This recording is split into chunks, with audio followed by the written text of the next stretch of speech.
14 police officers were injured and 5 people were arrested as a day of peaceful protests over the death of a man against whom police are said to have used force and CS spray ended in clashes on Sunday night. Police condemned the violence that occurred after dark in East London and left 4 officers needing hospital treatment.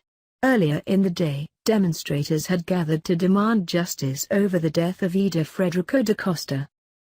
Behavior such as that seen overnight will not be tolerated and an investigation will begin to identify those individuals who targeted our officers, said the Newham Borough Commander, Ian Lander. The Resistance Now. Sign up for weekly news updates about the movement. Read more. Whilst we will always support the right for lawful protest, the events of last night cannot be justified. Not only were our officers confronted by violence, with several of them being injured, but local residents were severely disrupted.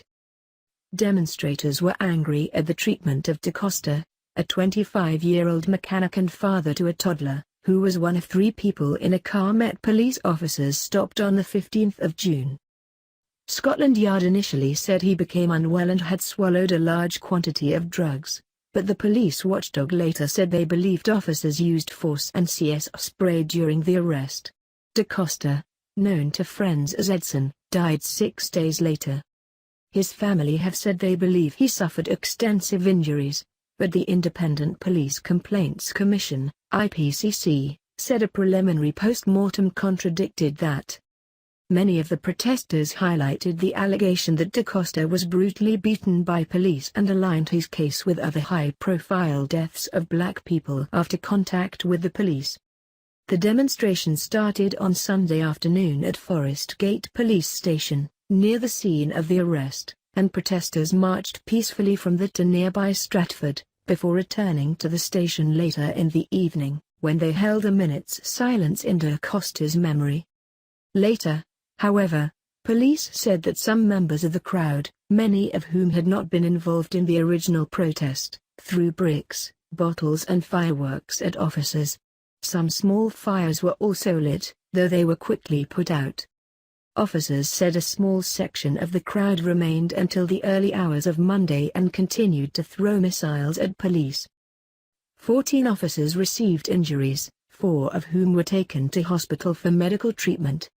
These include a male police sergeant who was knocked unconscious after an object struck his helmet, as well as officers with neck, leg and wrist injuries. All 4 officers have since been discharged. A police vehicle that was responding to a separate incident was damaged after it was targeted by protesters. Police added that they did not believe any members of the public were injured, nor was there any significant damage to property. The 5 people detained were all male.